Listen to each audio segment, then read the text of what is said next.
డీటెయిల్డ్గా ఆయన చెప్పారమ్మా. ఇంకొంచెం ఎక్స్ట్రా ఏదన్నా అడగాలంటే బీ బ్రీఫ్. ధన్యవాదాలు అధ్యక్ష. నిన్న యాక్చువల్లీ ఈ సమస్య గురించి మాట్లాడడం జరిగింది.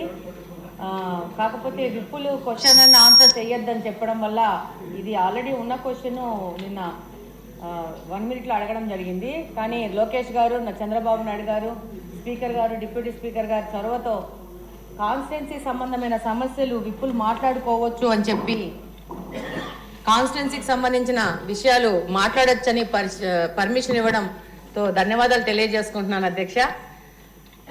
ఇది 2018లో నారా చంద్రబాబు నాయుడు గారు ఎస్సీలకి స్వయం ఉపాధి కింద స్వచ్ఛంద మిషన్ తో ఎస్సీ కార్పొరేషన్ కు కేంద్ర సామాజిక న్యాయం మరియు సాధికారక మంత్రిత్వ శాఖ కింద national Safai Karmachari finance and development corporation కింద సబ్సిడీతో 25 కోట్ల రూపాయల విలువైన ఎక్విప్మెంట్ మరి రాష్ట్రం అంతా ఇచ్చారో, మా కడపకైతే 25 కోట్ల రూపాయల ఎక్విప్మెంట్ రావడం జరిగింది. అందులో భాగంగా electric autos, mechanised drainage cleaning and machines, garbage lifting autos ఇవన్నీ వచ్చి ఉన్నాయి అధ్యక్ష.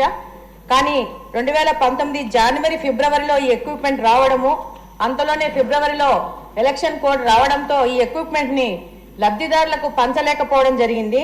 ఆ తర్వాత 2019లో వైసీపీ గవర్నమెంట్ అధికారంలోకి వచ్చాక కంప్లీట్ గా ఎస్సీల కోసం కేటాయించి వాళ్ళ స్వయం ఉపాధి కోసము ఇచ్చిన ఈ ఎక్విప్మెంట్ ని నిర్లక్ష్యం చేసి నా ఎస్సీలు నా ఎస్టీలు అనుకునే ప్రతిపక్ష పార్టీ వాళ్ళు ఎస్సీలను పూర్తిగా నిర్లక్ష్యం చేసి ఈ యొక్క ఎక్విప్మెంట్ పంచకపోవడం వల్ల 5 సంవత్సరాల నుంచి ఈ ఎక్విప్మెంట్ అలాగనే 2 సంవత్సరాలు కలెక్టర్ ఆఫీస్లోను మళ్ళీ ఇప్పుడు మహిళా ప్రాంగణంలో ఇలా మొత్తం వాటిని చేర్చి దాదాపు 5 సంవత్సరాల నుంచి దొంగల మయం చేసి అందులోని ఇంజిన్లు కానీ ఎవరికి నచ్చిన సామాను వాళ్ళు దొంగలు ఎత్తుకుపోవడము, దొంగతనం జరగడం జరిగింది.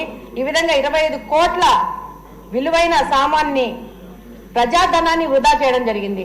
అధ్యక్ష, మీ ద్వారా మంత్రి గారిని కోరుకునేది ఏంటంటే ఇందుకు బాధ్యులైన వాళ్ళని విచారణ చేసి అలాగనే దీనిలో ఏ అధికారులు నిర్లక్ష్యం వల్ల ఇంత ప్రజాధనము వృధా అయిన దాని మీద సంపూర్ణ విచారణ చేసి వాళ్ళ మీద వాళ్ళు ఒకవేళ రిటైర్ అయినా కూడా యాక్షన్స్ తీసుకోవాల్సిన అవసరం ఉందని మీ ద్వారా మంత్రి గారిని కోరుకుంటున్నాను అధ్యక్ష. ధన్యవాదాలు. క్వశ్చన్ నెంబర్ 221 గిరిజన సంక్షేమ శాఖ మంత్రి.